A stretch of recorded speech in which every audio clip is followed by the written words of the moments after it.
यार फिलहाल हम लोग अभी बद्रीनाथ वाले रूट पर है और आप देख सकते हो कि लगभग शाम के 5 बज रहे हैं और यहाँ पे अच्छी खासी बारिश होने लगी है ना। बारिश इतनी हो रही है कि हमें रेनकोट पहनना पड़ा, क्योंकि थोड़ा सा मुझे लग रहा था कि लगातार बारिश है, आगे की भी रास्ता थोड़ा सा मौसम जो है मुझे ऐसा दिख रहा था कि हाँ हैवी बारिश है, तो हम लोग रेनकोट पहन लेते हैं। अच्छी बात ये है कि हम लोग रेनकोट बैकअप में लेके आए थे, क्योंकि मौसम तो नहीं है वैसे फिलहाल, क्योंकि मई का टाइम है तो मौसम तो नहीं है बिल्कुल ही बारिश का, बट ऐसा सुना है कि ऊपर के साइड में कभी भी बारिश हो जाती है। तो हमें बेस्ट है कि हम लोग अगर अपने साथ बैकअप में रेनकोट लेके चले तो ज्यादा बेस्ट रहता है। तो मैं आपको बता दूं कि जो रेनकोट है ना, ये लास्ट टाइम जब मैं केदारनाथ गया था तब मैंने ये परचेस किया था इसको, और लास्ट टाइम केदारनाथ में तो ये यूज नहीं आया था।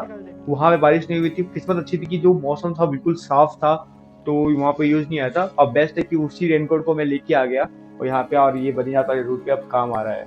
तो बेस्ट बेसिकली यही है।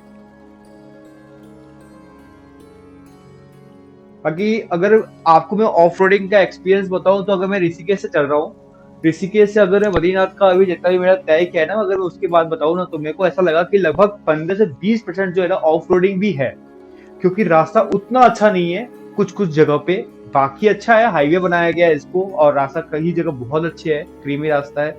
बट हाँ, कहीं कहीं ऑफ रोडिंग का भी एक्सपीरियंस आपको मिलता है। तो मेरे हिसाब से अगर आप पहाड़ पे जा रहे हो तो ऑफ रोडिंग तो रहना ही चाहिए थोड़ा बहुत। अगर नहीं रहेगा तो क्या फील आएगा कि आप पहाड़ पे जाके राइड कर कर आए हो। तो हाँ, 20% के आसपास मैं कह सकता हूँ कि ऑफ रोडिंग है। बाकी अभी हम लोग अपने सामान को पैक कर लेते हैं, चेक कर लेते हैं, उसके बाद फिर हम लोग आगे की तरफ चलते हैं। थोड़ा सा सीट वेट गीला हो गया है तो उसको थोड़ा सा साफ कर लेते हैं पहले। बट कोई मतलब नहीं है वैसे तो, बट क्योंकि प्लास्टिक पहन लिया है अपन ने तो प्लास्टिक पे बैठना है। तो बेसिकली अभी अपन आगे की तरफ चलते हैं और देखते हैं कि किस तरीके का रूट रहने वाला है। तो मैं आपको बता दूं कि आज मॉर्निंग में लगभग हम 8-9 बजे के आसपास हम लोग ऋषिकेश से निकले थे, और बेसिकली हमारा शाम तक का टारगेट था कि रात के 8 बजे के आसपास हम लोग बद्रीनाथ पहुंच जाएंगे, क्योंकि ऋषिकेश से बद्रीनाथ लगभग 300 किलोमीटर दूर है ना। तो ओवरऑल यही है कि एक ही दिन में हमें बद्रीनाथ पहुंचना है। हम लोग कहीं भी मतलब रुकेंगे नहीं, एक दिन के लिए भी स्टे नहीं करने वाले, सेम डे ही हम लोग पहुंच जाएंगे। बट मौसम ने साथ दिया है, हाँ मैं ये चीजों को मानता हूँ, हाँ। और बाकी थोड़ा सा देख सकते हैं, अभी आगे की तरफ चलते रहते हैं कि देखते हैं कि मौसम कैसा है। बाकी मजा तो आया, खूब मजा आया। मैंने आपको, अगर आपने मेरा पिछला ब्लॉग देखा होगा ना, तो पिछले ब्लॉग में भी मैंने पूरा दिन का भी कवर कर रखा है। उसके अंदर मैंने बताया कि दिन में भी हमारा कैसा एक्सपीरियंस रहा, ऋषिकेश से देवप्रयाग का, देवप्रयाग से रुद्रप्रयाग का, रुद्रप्रयाग से कर्णप्रयाग का कैसा एक्सपीरियंस रहा, उसके बाद फिर हम लोग कैसे कैसे आगे की तरफ बढ़ते गए। और फिलहाल अभी हम लोग, अगर मैं आपको बोलूँ तो मैंने काफी अच्छा जोशीमठ भी क्रॉस कर लिया है हम लोग ने, और हम लोग जा रहे हैं लगभग उस तरफ, तो अच्छा लग रहा है।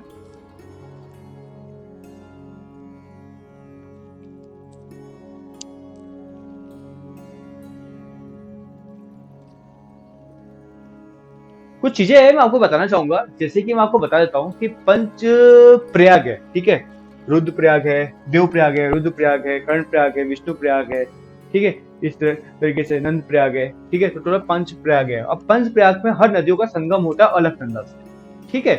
तो अगर आपके पास टाइम है तो आप जाके हर संगम में नहा सकते हैं, स्नान कर सकते हो, ठीक है।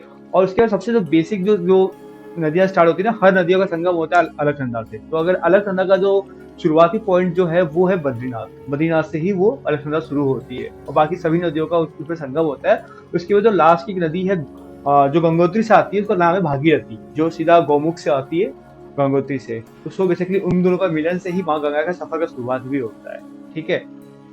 तो मेरा कहने का मतलब यही है कि अगर आप कभी भी इस रूट पे आ रहे हो ना, तो इस रूट पे जितने भी मंदिर है, फॉर एग्जाम्पल मान लेते हैं कि पहला ऋषिकेश हो गया, फिर देवप्रयाग हो गया, देवप्रयाग के बाद रुद्रप्रयाग हो गया, रुद्रप्रयाग से आप थोड़ा सा लेफ्ट हैंड साइड में जा सकते हो, उखीमठ की साइड में। उखीमठ में आपको ओमकारेश्वर, तुंगनाथ मंदिर, ये सारे मंदिर के दर्शन करने का सौभाग्य प्राप्त हो सकता है। और बहुत कम लोगों को पता है पंच केदार के बारे में, तो अगर आपको पता है तो अच्छी बात है। अगर नहीं पता तो मैं आपको बोलूंगा कि आप जाके थोड़ा सा स्टडी करिए कि पंच केदार क्या होता है। लोगों को लगता है ओनली केदारनाथ है, बट नहीं, ऐसा नहीं है। पांचों पांडवों को शिव जी ने अलग अलग जगह पे दर्शन दिया था बेसिकली, ठीक है। तो फॉर एग्जाम्पल मैं बता देता हूँ कि जो उनका बैल का जो कुबड़ होता है ना, पीछे का हिस्सा, उसका पूजा होता है केदारनाथ में, और जो उनकी भुजा है उसकी पूजा होती है तुंगनाथ में।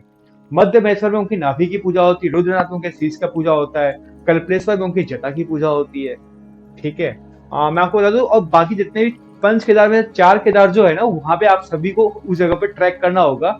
बट कल्पेश्वर महादेव के ऐसा ट्रैक, ऐसी मंदिर है जहाँ पे आपका ट्रैक लेवल बिल्कुल जीरो है, बिल्कुल भी ट्रैक करना ही नहीं है।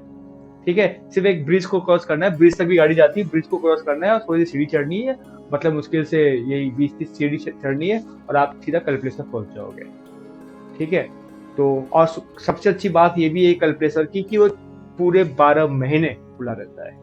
ठीक है, बाकी मंदिर तो फिर भी बंद हो जाता है क्योंकि ड्यू टू विंटर, ठीक है, ठंड ज्यादा हो जाती है, बर्फ आ जाती है, इस वजह से उसको बंद करना पड़ता है।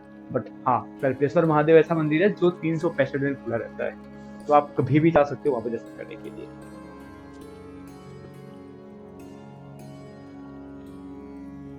और एक चीज और है, मैं आपको एक कहानी सुनाता हूँ बद्रीनाथ की। बद्रीनाथ में मंदिर में ऐसा कहा जाता है कि वहां पे ना दो पर्वत है, जिसका एक का नाम है नर, दूसरा का नाम है नारायण। नर और नारायण पहले बहुत दूर दूर थे, मतलब वो आज बहुत ही करीब आ चुके हैं लगभग, क्योंकि कलयुग चल रहा है जिस वजह से। और पहले वो पर्वत बहुत दूर दूर था। कहते हैं कि नरसिंह मंदिर है यहाँ पे, नरसिंह मंदिर की जो भुजाएं है ना हाथ की, वो घिस रही है। जिस दिन वो भुजा हाथ घिस घिस के टूट के गिर जाएगी ना, उस दिन वो मंदिर दोनों दोनों सॉरी वो नर और नारायण जो पर्वत है दोनों आपस में टकरा जाएंगे। ठीक है, और उसके बाद वो मंदिर का रास्ता पूरी तरीके से बंद हो जाएगा।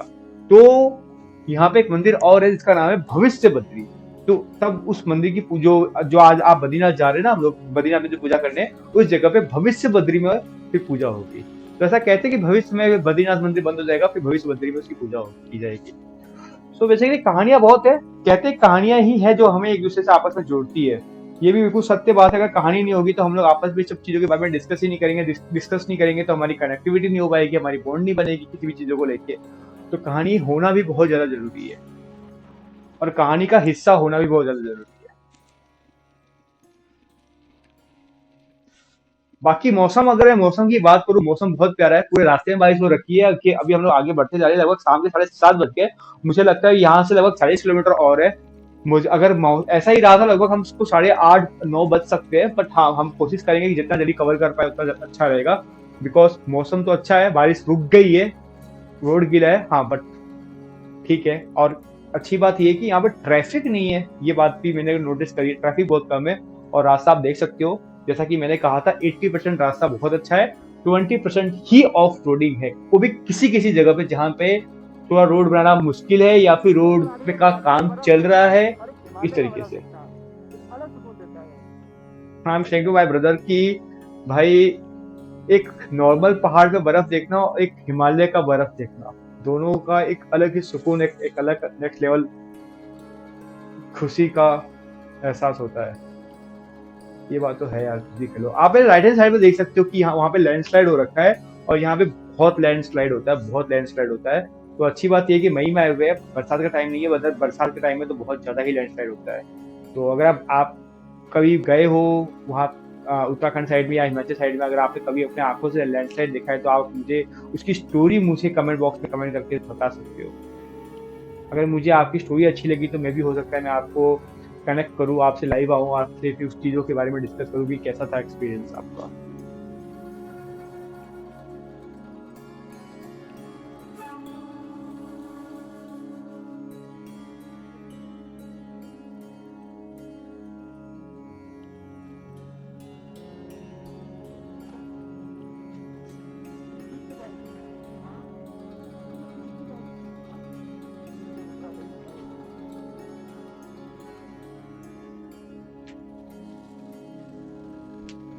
बाकी रोड बहुत अच्छा है, मौसम बहुत प्यारा है, शाम के 7:30 बज रहे हैं और आप देख सकते हो कि सामने के साइड में किस तरीके का व्यू आ रहा है भाई साहब, मतलब बहुत ज्यादा खतरनाक। ये देख सकते हो बिल्कुल सिंगल लेन, एक गाड़ी का जाने का रास्ता, और ऊपर के इस ट्रक के ऊपर देखिए आप, बिल्कुल हल्का सा भी स्पेस नहीं लगा है, मुझे स्पेस नहीं बचा है, मुझे ऐसा लग रहा है। भाई मुझे तो ऐसा देख के इसको ऐसा लग रहा है कि अगर हल्का सा भी ऊपर की साइड और होता ना तो ये टकरा जाता। बाकी जस्ट इसके पीछे पीछे हम लोग चल रहे हैं, थोड़ा सा रिस्की सब टाइप का है यार, मतलब बाइक से ट्रेवल करना थोड़ा सा रिस्की है, बट हाँ मजा भी इसी में आता है क्योंकि आप पूरे रास्ते को फील करते हुए चलते हो। कार में ऐसा होता है कि ना, जब 4 लोग बैठे हुए तो उसमें सिर्फ एक बंदा ड्राइव कर रहा है जो पूरे रास्ते को फील कर रहा है, बाकी 3 बंदे एकदम रिलैक्स मोड में बैठे हुए होते हैं। ठीक है, क्या आ रहा है क्या जा रहा है कुछ पता नहीं, मतलब अच्छी चीज लगी तो देखा, नहीं अच्छी लगी तो नहीं देखा, ऐसा। बाइक में प्रॉपरली एक एक चीज को, एक एक पॉइंट को आप लोग फील करते हो, ऐसा लगता है कि हर एक रास्ते से आप गुजर रहे खुद ही। ये बेनिफिट्स है बाइक से ट्रेवल करने में, और एक लॉस है जो कंफर्ट जोन का, वो है कार से ट्रेवल करने में। कार थोड़ा सा सेफ है, ये मैं मान सकता हूँ, बट अगर एक्सपीरियंस करने निकले हो किसी चीजों को, तो आपको बाइक से ही निकलना चाहिए, आप बाइक से ही एक्सपीरियंस करना चाहिए, क्योंकि अगर आप चीजें सीखने के लिए निकले, ट्रेवल इस मेरे हिसाब से ट्रेवल जो है ना वो आपको बहुत कुछ सिखाता है। ऑनेस्टली मैं बोल रहा हूँ, ट्रेवल आपको बहुत कुछ सिखाता है, इसीलिए आपको थोड़ा सा चीजों को टाइम देके सीखना चाहिए और जाना चाहिए। किसी भी पॉइंट जा रहे हो तो आपको एक एक्स्ट्रा 1-2 दिन लेके और फिर जाइए, क्योंकि देखो यार, काम तो आपको जिंदगी भर रहेगा, लेकिन खुद के लिए नहीं जिया तो फिर क्या जिया, है ना। तो बेस्ट ये है कि अगर जब भी किसी जगह जा रहे हो ना, तो 1-2 दिन एक्स्ट्रा लेके जाओ, कि अगर चीजें कवर नहीं हुई तो फिर उसे कवर करके आओ। बेस्ट ये, क्योंकि देखो अगर आप जा रहे हो किसी 3 दिन के प्लान के लिए, मे भी हो सकता है आपकी तबीयत खराब हो जाए, या फिर आपका बैलेंस जो भी आपने मैनेजर बना रखा है वो ऊपर नीचे हो जाए। तो इसीलिए आपके पास 1-2 दिन बैकअप के लिए भी होना चाहिए, कि अगर कवर करना चाहते हो कैसे कवर करा जाए। बाकी अच्छा रहा सफर, सफर तो बहुत अच्छा है, बहुत प्यारा है। अभी हम लोग आगे की तरफ चलते हैं और देखते हैं कि किस तरीके से हम लोग बद्रीनाथ की तरफ जाते जा रहे हैं, और हम लोगों का यही है कि फटाफट बद्रीनाथ पहुंच जाए। बस पहुंचने वाले हैं, वैसे ज्यादा ज्यादा रहा नहीं, 20-25 किलोमीटर और रह गया है बस। बाकी आगे की तरफ मानसून देखिए भाई साहब, बारिश लगातार हो रही है, बीच में रुकी थी एक जगह पे, बट फिर से होने लग गई। और अच्छा है कि हमने, अच्छा उस टाइम जब रुकी थी ना, तो अच्छा हुआ कि मतलब हमने रेनकोट रेनकोट उतारा नहीं, वरना फिर से पहनना पड़ता। और बाकी मेरे गोप्रो प्रो पे भी मतलब पानी आ गया है, जिस वजह से आपको छीटा सा दिख रहा होगा। बाकी ये मैंने लाइफ में पहला फ्रोजन वाटरफॉल देखा है, ठीक है। मैंने आज से पहले कभी फ्रोजन वाटरफॉल नहीं देखा था, आज मैंने ये पहली बार लेफ्ट हैंड साइड में, जब बद्रीनाथ जा रहा था ना, तो ये मेरे लेफ्ट हैंड साइड में आया फ्रोजन वाटरफॉल। आप देख सकते हो कि ये वाटरफॉल है, और गल के यहीं पे हमारे आंखों के सामने यहाँ पे रिवर भी बन रही है, ठीक है। ये देख लीजिए, आप अपने आंखों से देख सकते हो कि ये नदी भी बन रही है गल के। तो ये मेरा फर्स्ट टाइम अपनी लाइफ में देखा है, और मैं बिल्कुल बद्रीनाथ के करीब पहुंच चुका हूँ, मुश्किल से 4 से 5 किलोमीटर और रह गया है बद्रीनाथ। और भाई एक्सपीरियंस तो मेरा बहुत अच्छा रहा, ओवरऑल एक्सपीरियंस। और हम लोगों का जैसा टारगेट था कि हम लोग टाइम पे पहुंच जाएंगे, हाँ 8:30 बज गए हैं, और हम लोग टाइम पे बद्रीनाथ भी पहुंच चुके हैं। तो दोस्तों, मैं आपको कल दिखाऊंगा मॉर्निंग में, क्योंकि बद्रीनाथ मंदिर में जाने का कोई सेंस नहीं, क्योंकि मंदिर तो बंद हो चुका है। मैं आपको कल दिखाऊंगा मॉर्निंग में कि हम किस तरीके से, यहाँ का रास्ता है, किस तरीके से आप यहाँ पे आके दर्शन करते हो, किस तरीके से आपको जाना होता है। तो आप मेरे अगली वीडियो पे देखिएगा जरूर। आप अब मेरे चैनल पे नए हो तो मेरे चैनल को सब्सक्राइब कर लीजिए, मैं इसी टाइप के कंटेंट डालता रहता हूँ। और अगर आपको मेरा वीडियो पसंद आया, आपको मेरा काम पसंद आया, तो आप मुझसे कनेक्ट हो सकते हो, मेरे चैनल को सब्सक्राइब कर सकते हो। और ये कुछ होटल्स है जो बद्रीनाथ के रोड पे आते, जब बद्रीनाथ पहुंचते हो तो आपके साइड में, राइट हैंड साइड में, लेफ्ट हैंड साइड में कुछ अच्छे खासे होटल्स भी आते हैं। डिपेंड करता है कि आपका क्या बजट है, उसके हिसाब से अपने होटल्स को प्लान कर सकते हो। और मेरा हम लोग प्लान कर रहे हैं कि हम लोगों को मानागांव रुकना चाहिए या फिर बद्रीनाथ पे रुकना चाहिए, तो वो हम लोग अपने हिसाब से प्लान कर लेते हैं।